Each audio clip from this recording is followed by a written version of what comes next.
Hello students, welcome to Preet classes. I am your friend, your teacher Preeti Sharma. Students, we have completed first 6 question of exercise 4.3. Today we will discuss about next question of that exercise.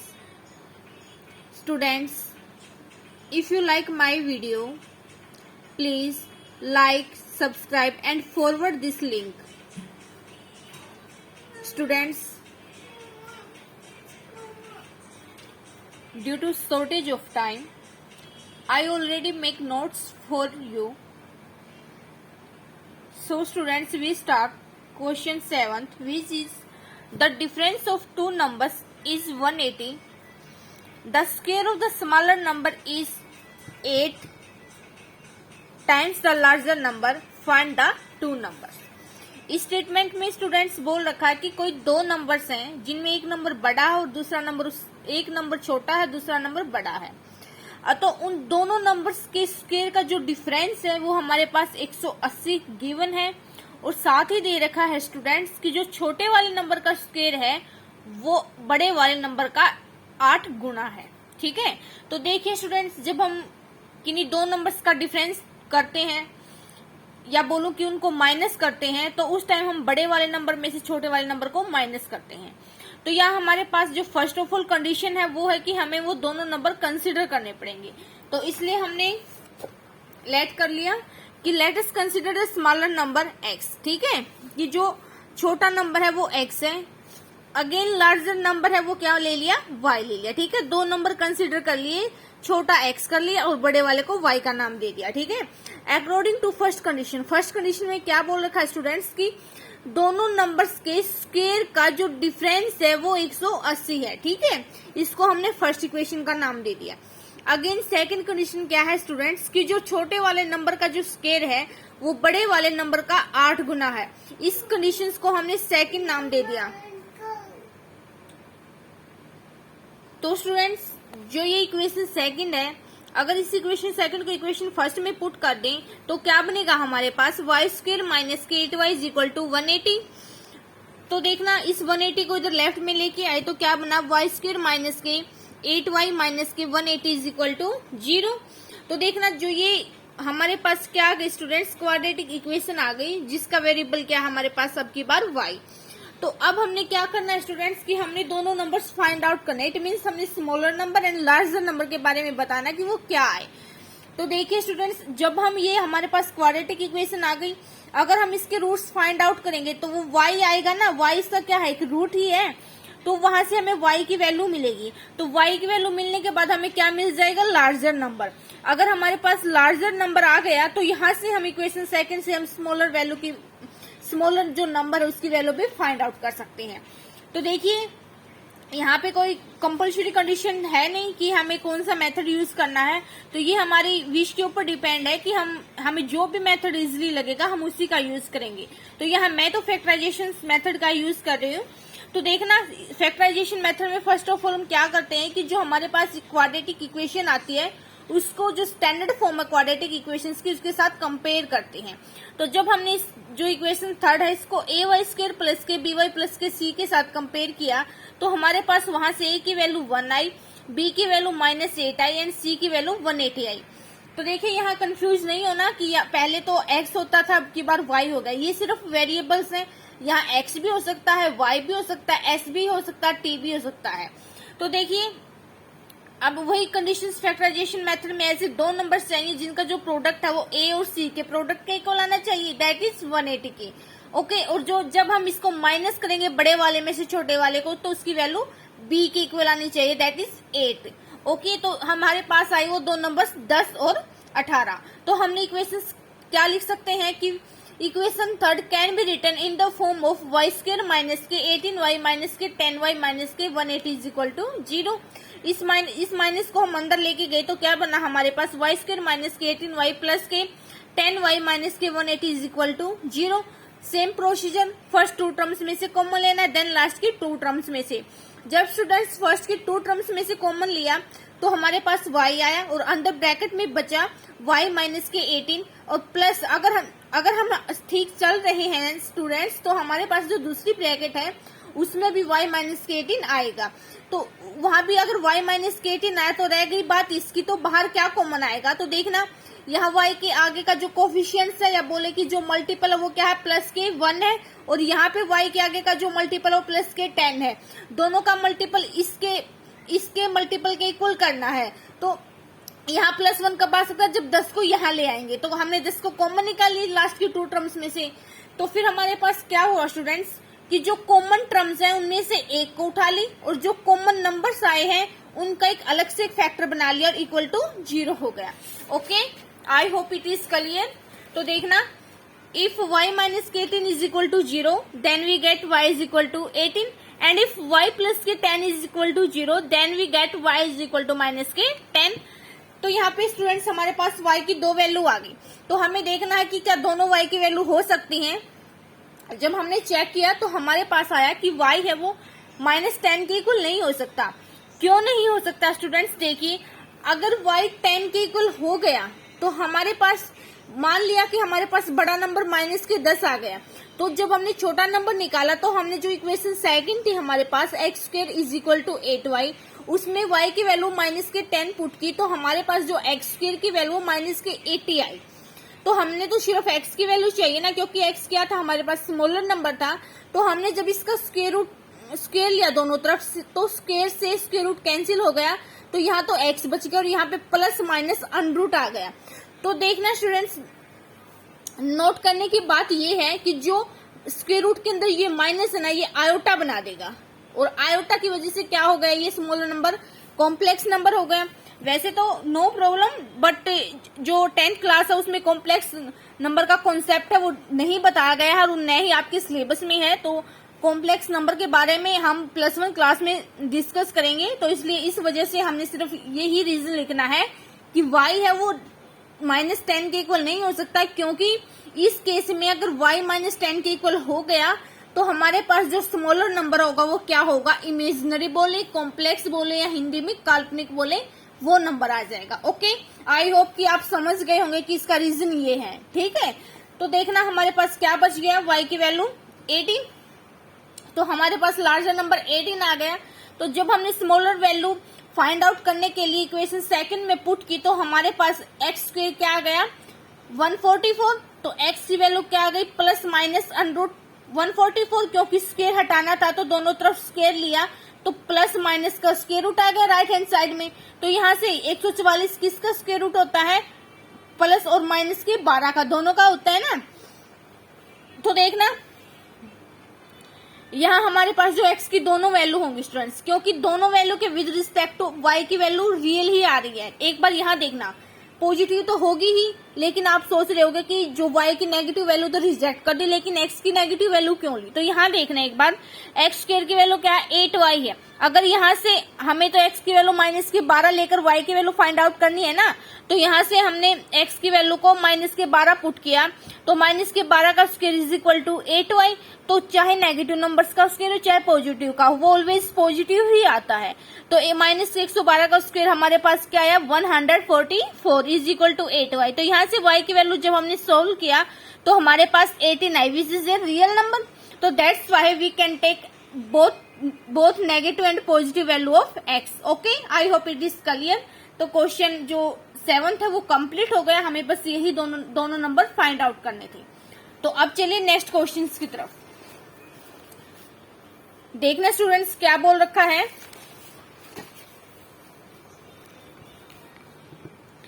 A train travels 360 kilometre at a uniform speed.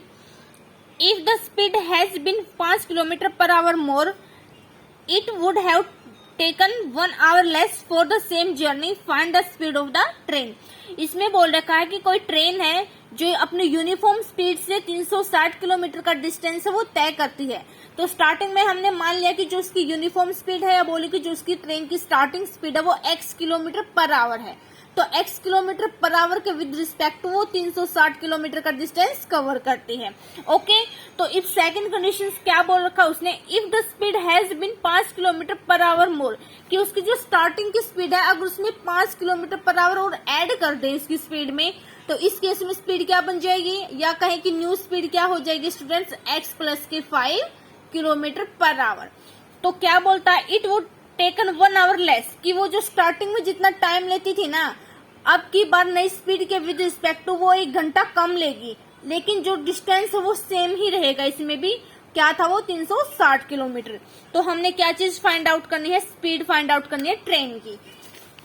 तो देखिए students, अब हम question में discuss करेंगे, अच्छे से clear होगा कि let us consider the uniform speed, या बोले कि स्टार्टिंग स्पीड क्या ले ली, x किलोमीटर। तो डिस्टेंस क्या थी हमारे पास 360 किलोमीटर, वो तो हमको गिवन है। तो अकॉर्डिंग टू क्वेश्चंस के अकॉर्डिंग क्या दे रखा है कि जो नई स्पीड है वो क्या थी, कि पुराने वाली स्पीड में 5 किलोमीटर पर आवर ऐड कर दिए, तो then we get new speed x plus के 5 किलोमीटर पर आवर। तो देखिए स्टूडेंट्स, जब हमारे पास स्पीड x थी तो उसके विद रिस्पेक्ट टू टाइम क्या बन गया, 360 अपॉन में x, क्योंकि टाइम क्या होता है, डिस्टेंस अपॉन में स्पीड होता है। डिस्टेंस तो दोनों केसेस में सेम थी, तो ये टाइम t1, इसको हम t1 से भी डिनोट कर सकते हैं, क्योंकि ये तो हमने अज्यूम किया है। तो ये t1 किसके विद रिस्पेक्ट टू टाइम है, x, जब स्पीड x थी, या बोले कि स्टार्टिंग में जो टाइम t1 था वो x स्पीड के विद रिस्पेक्ट टू था, जिसकी वैल्यू हमारे पास क्या है, 360 अपॉन में x।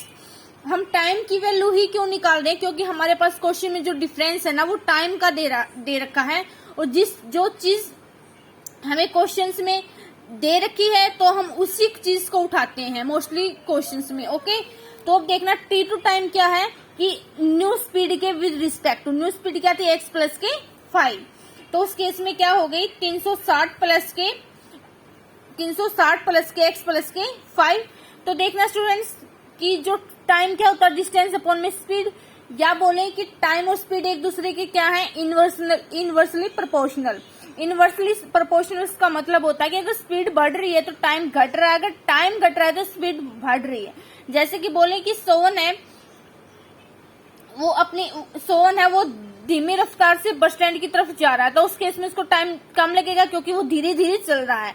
और बोले कि सोवन है ना बस स्टैंड तक जाने के लिए अपनी स्पीड को तेज कर रहा है, तो अगर वो जल्दी चलेगा तो बस स्टैंड पे जल्दी पहुंच जाएगा, तो उस केस में टाइम हमारे पास कम लगेगा। तो इसी वजह से हम कह सकते हैं कि टाइम और स्पीड का जो रिलेशन है वो इनवर्सली का होता है। ठीक है, तो देखना डिफरेंस, वही बात आ गई कि डिफरेंस क्या होता है कि बड़े वाले में से छोटे वाले को माइनस करते हैं। तो बड़े वाला टाइम कौन सा होगा, जिसकी स्पीड कम होगी। तो स्पीड किसकी कम है, x के विद रिस्पेक्ट टू वाली, तो इट मीन्स 360 अपॉन में x माइनस के 360 अपॉन में x प्लस के 5 में से जब जो माइनस क्या वो डिफरेंस क्या दे रखा है 1। तो वही प्रोसीजर एलसीएम ले लो, एलसीएम क्या होगा, x इंटू एक्स प्लस के 5। तो यहाँ x है तो ऊपर 360 के x प्लस के 5 के साथ हो गई, माइनस के 360 x इज इक्वल टू 1। कुछ नहीं कर रखा, सिंपली एलसीएम ले रखा है जैसे हम रियल नंबर्स में लेते हैं। तो अब हमने इसको सोल्व किया, 360 x प्लस के जब 360 की 5 से मल्टीप्लाई की तो 1800 माइनस के 360 x इज इक्वल टू, इसकी एक बार अंदर मल्टीप्लाई करो फिर उधर लेके जाओ तो क्या बनेगा, x स्क्वायर प्लस के 5x। जो कैंसिल हो रहा है उसको कैंसिल किया तो क्या बना, इसको 1800 को उधर राइट हैंड साइड में लेके गई तो इधर पॉजिटिव का तो उधर आके नेगेटिव का हो गया, तो क्या बनेगा, x स्क्वायर प्लस के 5x माइनस के 1800 इज इक्वल टू 0। इसको क्या नाम दे दिया, फर्स्ट इक्वेशन का। तो देखना स्टूडेंट्स, ये फर्स्ट इक्वेशन थी, तो इसको हमने किससे, अगेन फैक्टराइजेशन मेथड से इसको सोल्व किया। तो हमारे पास क्या आया, रूट्स के हमें ऐसे 2 रूट्स चाहिए जिनका जो प्रोडक्ट है वो a और c के इक्वल आना चाहिए। a की वैल्यू क्या है 1 है, b की वैल्यू 5 है और c की वैल्यू माइनस के 1800 है। तो हमारे पास a और c का प्रोडक्ट इनडायरेक्टली क्या हो गया 1800। तो उस केस में हमारे पास 2 नंबर 40 और 45 आई।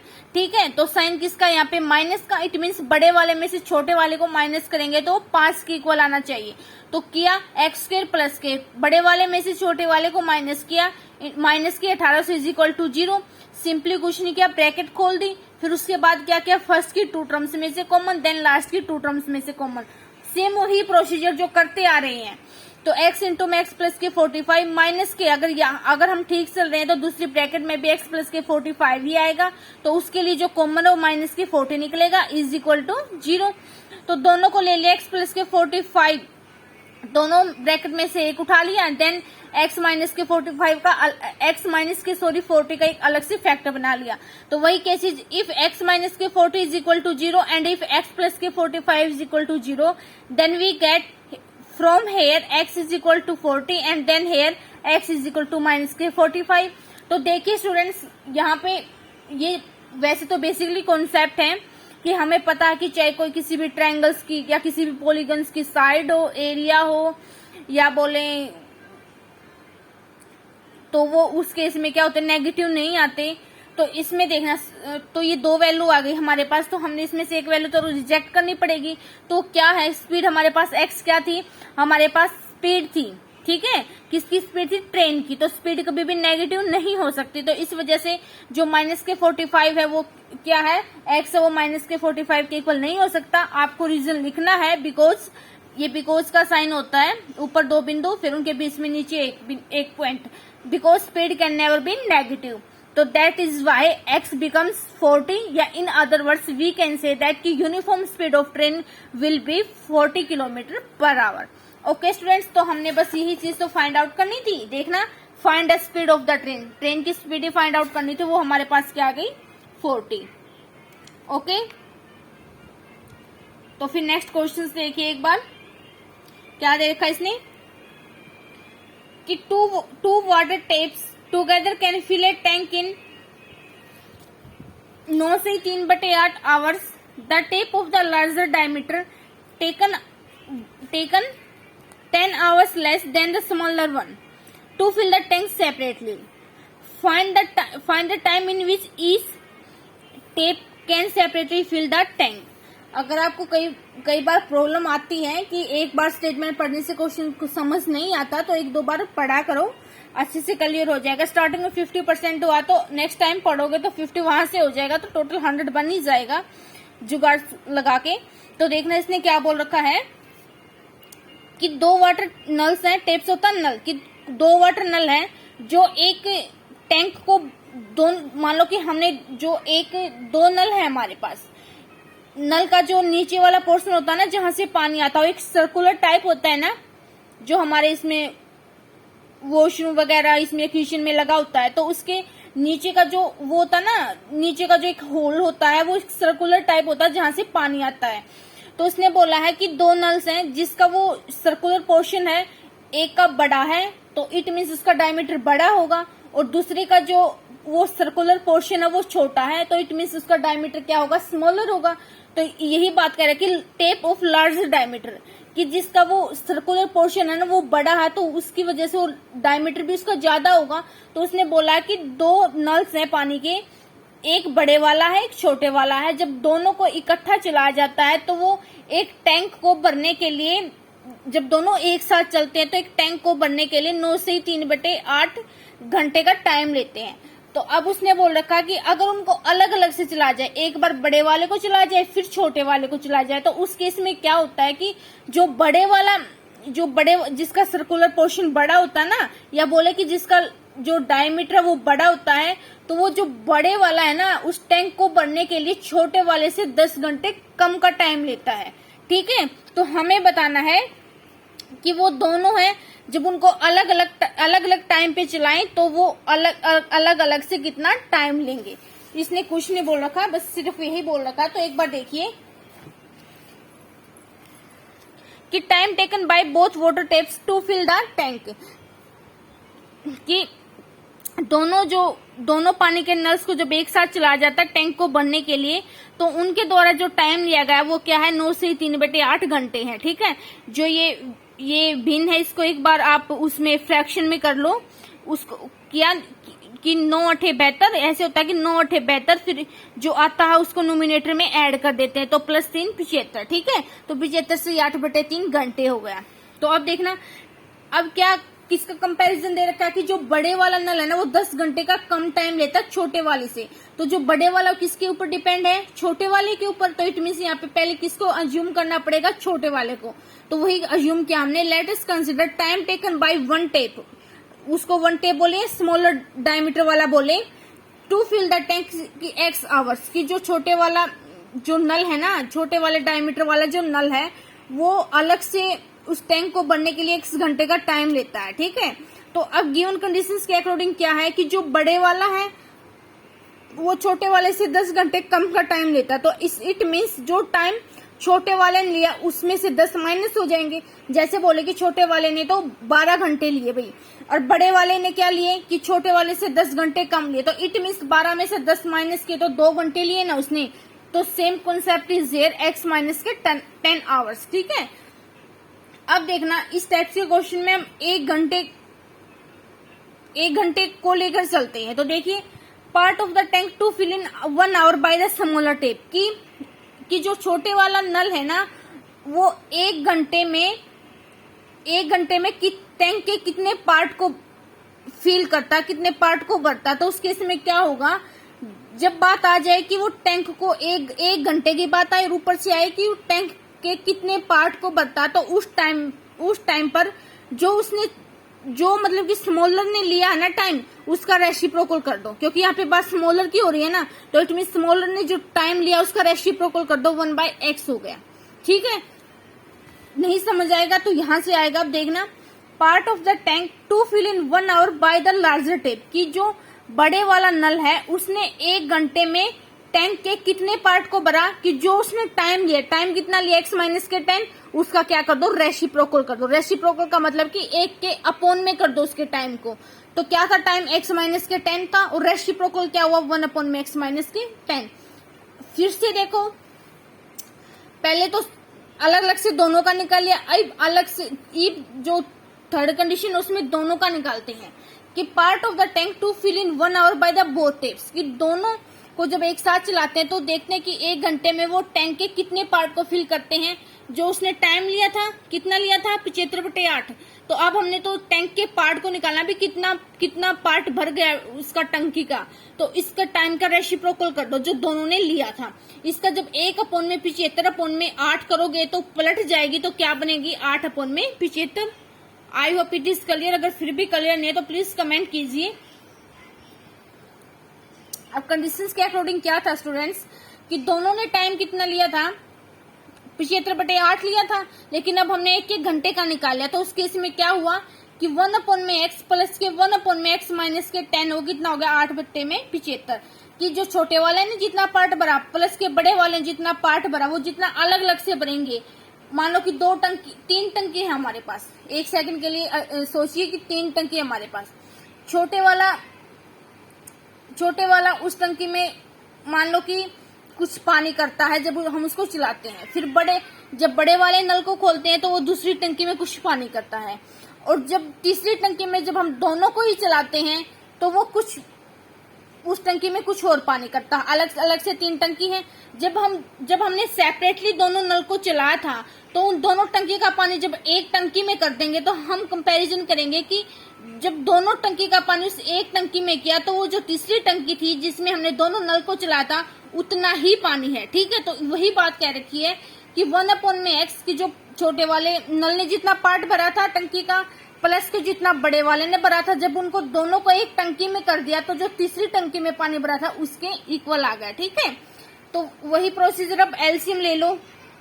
हमने तो क्वाड्रेटिक इक्वेशन बनाने से मतलब है ना, तो एलसीएम क्या आ गया, x इंटू में x माइनस के 10। तो देखना यहाँ ऊपर क्या आ गया, x माइनस के 10 प्लस के x is equal to 8 upon में 75। तो यहाँ पे क्या बन गया स्टूडेंट्स हमारे पास, देखना हमने सोल्व किया इसको, 2x माइनस के 10 अपॉन में x स्क्वायर माइनस के 10x is equal to 8 upon में 75। तो क्रॉस मल्टीप्लाई किया स्टूडेंट्स, क्या बना, 75 टू 150, x माइनस के 750 is equal to 8x square minus के 80x।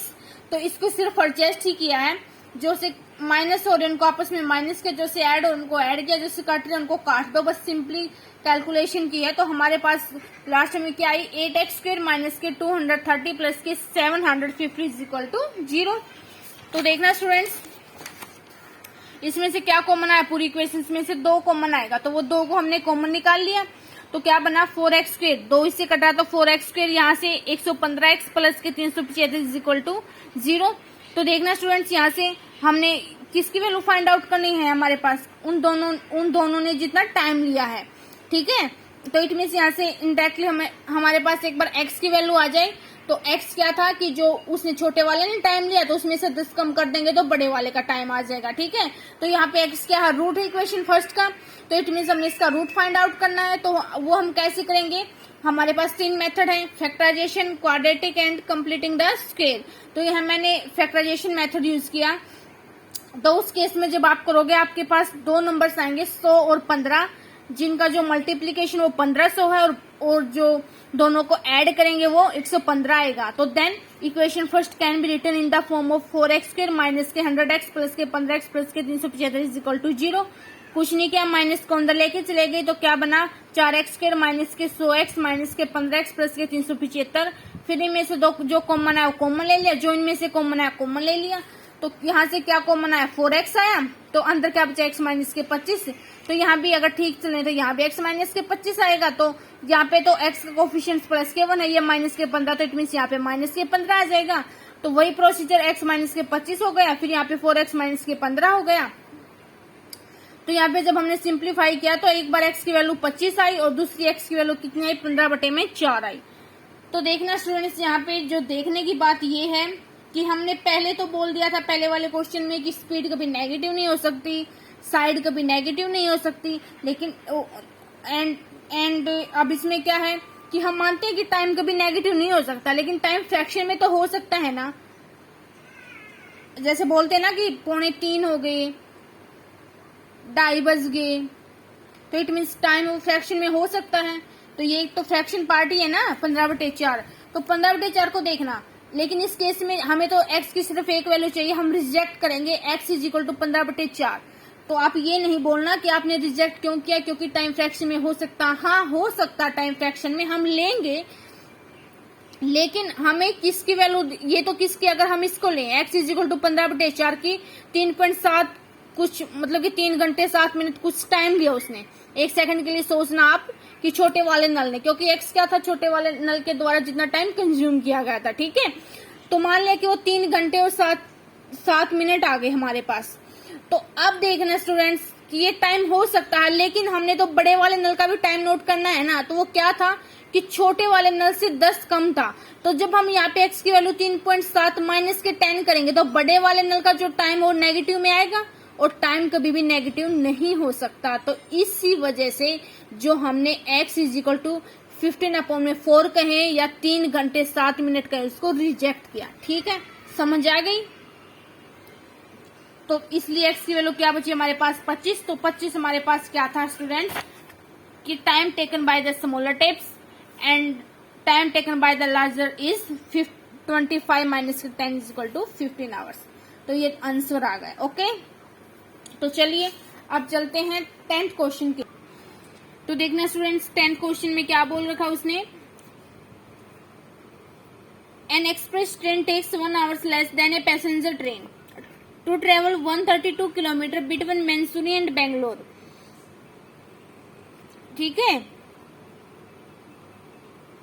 Without taking into considerations the time they stop intermediate station. इसने कुछ नहीं बोल रखा, इसने सिर्फ ये बोल रखा कि 2 ट्रेन हमारे पास, एक तो हो गई एक्सप्रेस ट्रेन और दूसरी हो गई पैसेंजर ट्रेन, सभी को पता भी। तो अब उसने बोल रखा है कि जो पैसेंजर ट्रेन है वो तो थोड़ा धीरे धीरे चलती है, ठीक है, और जो एक्सप्रेस ट्रेन है वो पैसेंजर ट्रेन की उसमें तेज,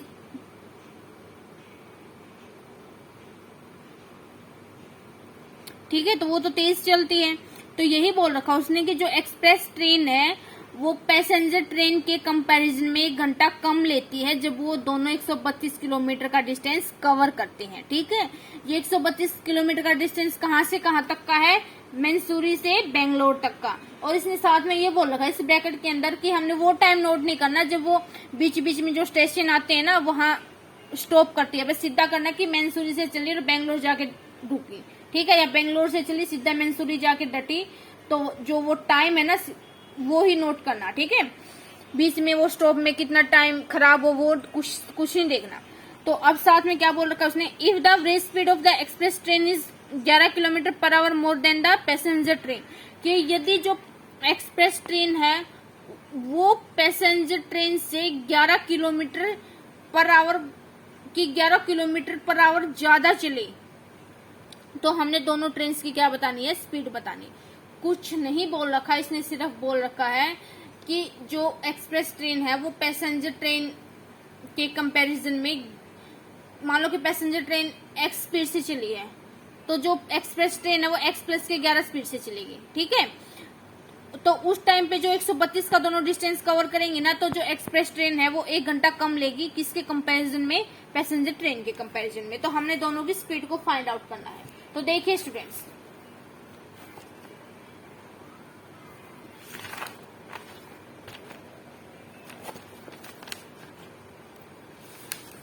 देखना, distance from Mansuria to Bangalore is 132 kilometre given है ये हमारे पास।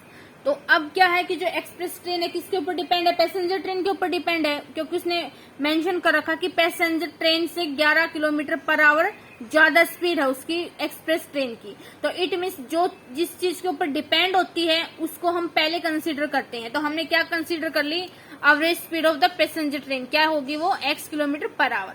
तो अब कंडीशंस, फर्स्ट कंडीशंस के अकॉर्डिंग क्या हो जाएगी कि जो average speed of express train की वो क्या बन जाएगी, पैसेंजर ट्रेन में 11 और ऐड हो जाएंगे, ठीक है। तो x प्लस से 11 किलोमीटर पर आवर बन गई। अब देखना स्टूडेंट्स कि वो अब अगेन हमारे पास क्या है, टाइम का डिफरेंस दे रखा है। क्या दे रखा है वो कि जो एक्सप्रेस ट्रेन है वो पैसेंजर ट्रेन के कंपैरिजन में 1 घंटा कम लेती है। तो इट मीन्स हमने यहाँ पे टाइम का रेशियो निकालना पड़ेगा दोनों स्पीड के विद रिस्पेक्ट टू। तो हमने स्पीड x है, या बोले कि जो पैसेंजर ट्रेन की स्पीड है उसके with respect to time t1 लिया, तो वो क्या आया, डिस्टेंस अपॉन में स्पीड। तो उस टाइम पे 132 अपॉन में x, एंड जो एक्सप्रेस ट्रेन के विद रिस्पेक्ट टू जो टाइम है वो हमारे पास क्या है, 132 अपॉन में x प्लस के 11। आई होप इट इज क्लियर, क्योंकि इस टाइप के 3 क्वेश्चन आ चुके हैं पहले, ठीक है, 2 क्वेश्चन आ चुके, तीसरा क्वेश्चन ये है, सॉरी। तो according to second condition, time का डिफरेंस दे रखा है, इट मीन्स बड़े वाले में से छोटे वाला को माइनस करेंगे। तो देखना यहाँ पे बड़े वाला कौन सा होगा, जिसकी स्पीड कम होगी। स्पीड किसकी कम है, x कम है, तो इट मीन्स 132 अपॉन में x माइनस के 132 अपॉन में x प्लस के 11 इज इक्वल टू 1। कुछ नहीं किया, सिंपली एलसीएम लिया।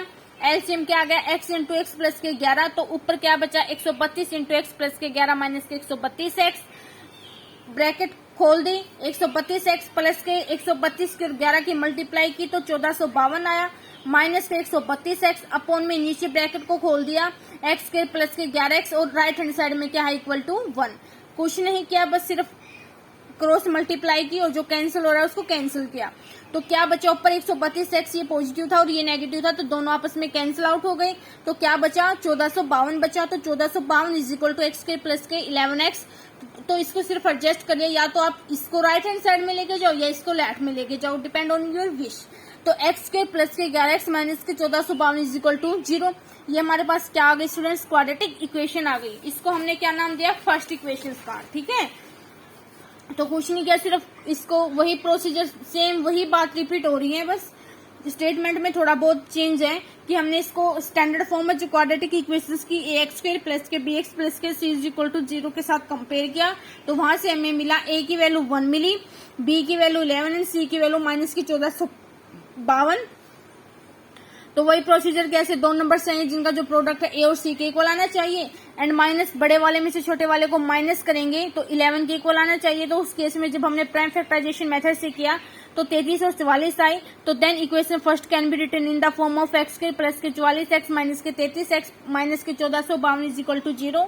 तो हमने कुछ नहीं किया, बस सिर्फ इस ब्रैकेट को खोल दिया। तो यहाँ से जो फर्स्ट की 2 टर्म्स में से x कॉमन आया तो अंदर बचा x प्लस के 44, यहाँ से x प्लस के 44 कॉमन लिया तो यहाँ आएगा माइनस के 33। कर लेना, इस टाइप के बहुत सारे क्वेश्चन आ गए हैं, अब तो डिफिकल्ट भी नहीं होगा शायद।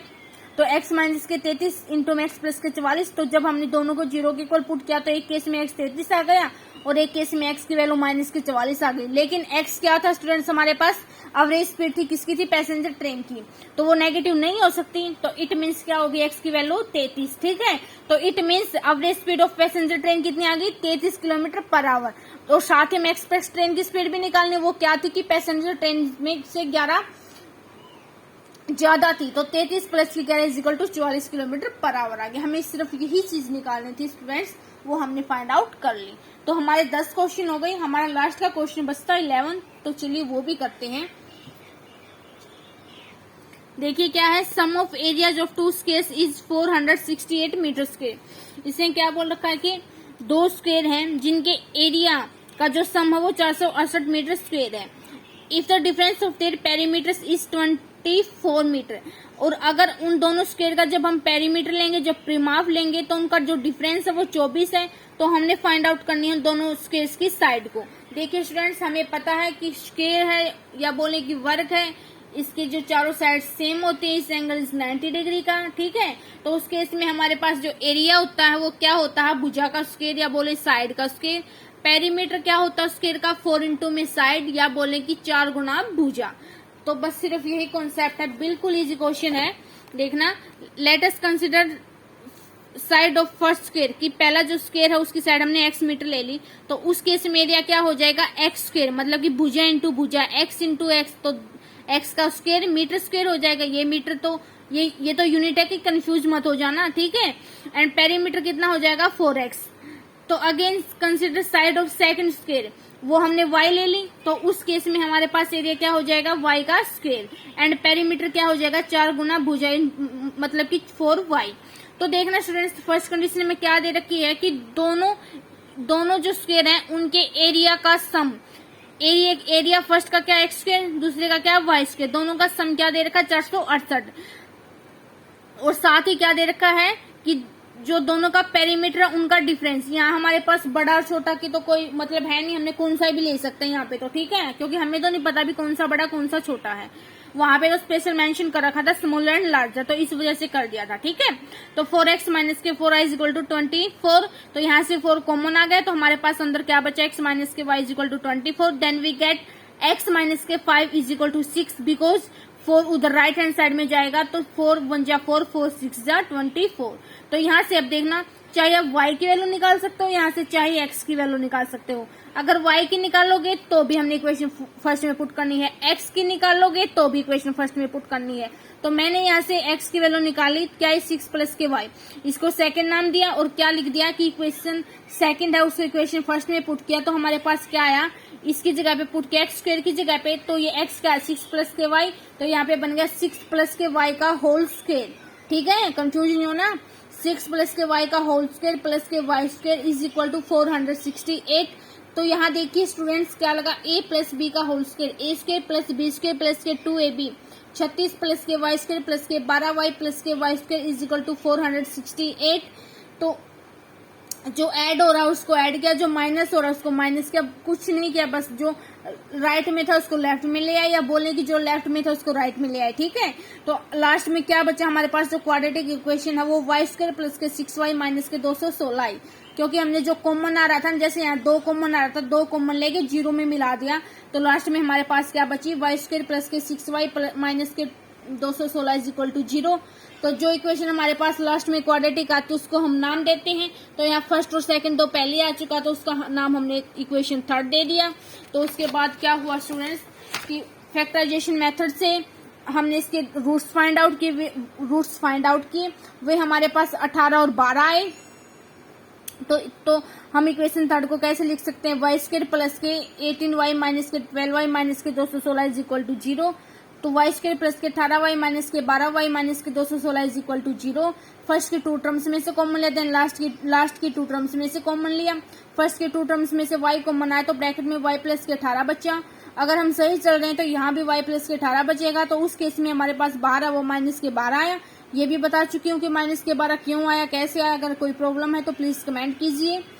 तो यहाँ देखना y प्लस के 18 और यहाँ क्या बचेगा y माइनस के 12, तो दोनों क्या होंगे 0 के इक्वल होंगे। तो उस केस में एक केस में तो y की वैल्यू 12 आ जाएगी, एक केस में y की वैल्यू माइनस के 18 आ जाएगी। लेकिन वही बात आ गई कि साइड है किसी भी पॉलीगन्स की, चाहे वो ट्रायंगल हो, चाहे वो स्क्वायर हो, चाहे वो रेक्टेंगुलर हो, कोई भी पॉलीगन्स हो, कभी भी नेगेटिव नहीं आ सकती। तो इस वजह से जो y है वो माइनस के 18 के इक्वल नहीं हो सकता, या हम कहें कि जो y की वैल्यू माइनस के 18 उसको हम रिजेक्ट करते हैं। और रीजन साथ में लिखना है कि साइड है वो कैन नेवर बी नेगेटिव। तो इस केस में क्या बची y की वैल्यू 12, तो hence side of second square is 12 and first square is, first की क्या थी जो आए थे ना हमारे पास x की वैल्यू 6 प्लस के y, देखना एक बार यहाँ पे कहीं कंफ्यूज मत हो जाना, सेकंड 6 प्लस के y, तो y की वैल्यू आ गई 12, तो यहाँ पे x की वैल्यू भी तो निकालनी है ना फर्स्ट स्क्वायर की साइड, तो 12 में 6 ऐड कर दिया तो हमारे पास क्या आ गया 18। तो दोनों की आ गई, एक की आ गई 12, एक की आ गई 18। तो इसके साथ ही जो हमारे पास एक्सरसाइज 4.3 है स्टूडेंट्स, ये कंप्लीट होती है। तो thank you students for watching my complete video, thank you so much.